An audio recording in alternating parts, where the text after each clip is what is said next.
में एक धोबी रहता था। उसके पास कालू नाम का एक गधा था। कालू दिन भर बहुत मेहनत करता।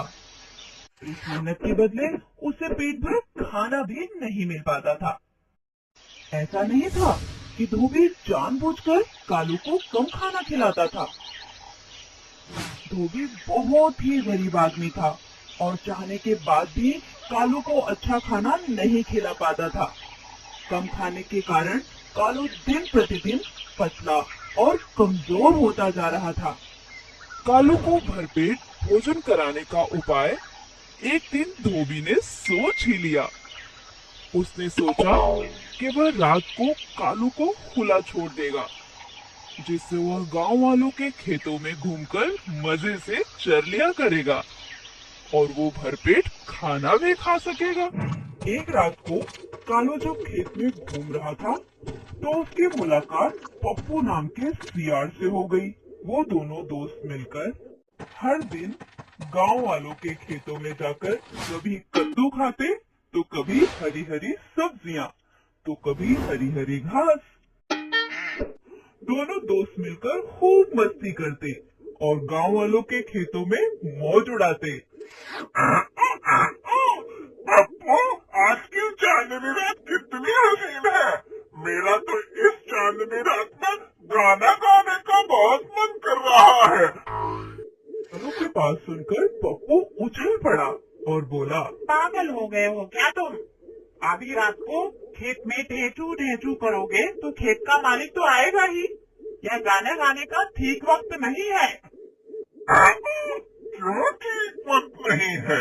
अरे, तुम्हारी बेसुरी आवाज सुनकर खेत का मालिक हाथ में मोटा डंडा लिए दौड़ता हुआ यहाँ आ जाएगा और हम दोनों को जमकर पीटेगा।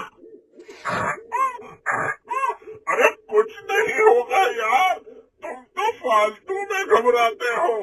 तुम्हें पता है कि मेरी आवाज के कितने दीवाने हैं। बचपन में मेरे गाने की लोग बहुत तारीफ किया करते थे। पता नहीं कौन इसके गाने की तारीफ करता था। फिर भी वो डब्बू को समझाने की कोशिश करता है। कालू, तुम्हारी आवाज इतनी अच्छी नहीं है। मेरी बात मानो, गाना गाने का इरादा छोड़ दो, नहीं तो हम दोनों मुसीबत में पड़ जाएंगे। गाना गाने के बारे में तुम क्या जानते हो? मैं बहुत अच्छा गायक हूँ। आज तो मैं हर कीमत पर गा के रहूंगा। कोई भी मुझे आज गाना गाने से नहीं रोक सकता। ठीक है, अगर तुम्हें गाने का इतना ही शौक है तो गाओ, लेकिन पहले मुझे यहाँ से जाने दो। पप्पू की बात सुनकर कालू हंसता है और हंसते हुए बोलता है, ठीक है, जाओ डरपोक कहीं के, तुम मेरी दोस्ती के लायक ही नहीं हो। पप्पू के जाते ही कालू जोर जोर से गाना गाने लगता है।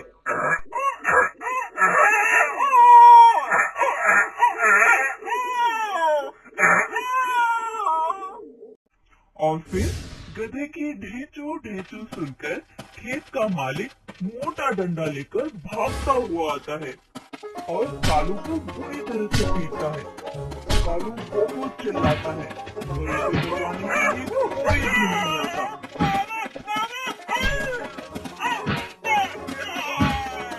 किसी तरह से गिरता पड़ता अधूरी हालत में वो अपनी जान बचाकर भागता है और खेत के बाहर उसे पप्पू मिलता है। पप्पू उसकी हालत देखकर बोलता है, कालू, मैंने तुम्हें गाना गाने से कितना मना किया था, लेकिन तुम्हारी समझ में मेरी एक भी बात नहीं आई।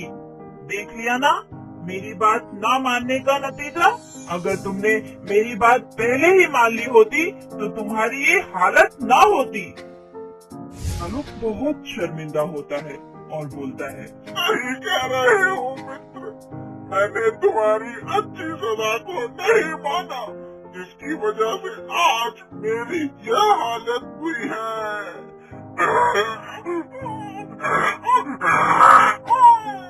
इस कहानी से हमें ये शिक्षा मिलती है कि अच्छी सलाह पर हमेशा ध्यान देना चाहिए। अगर आपको हमारे वीडियोस पसंद आ रहे हों तो इन्हें लाइक करें, चैनल सब्सक्राइब करें और सबसे पहले हमारे वीडियोस देखने के लिए बेल आइकन दबाना ना भूलें।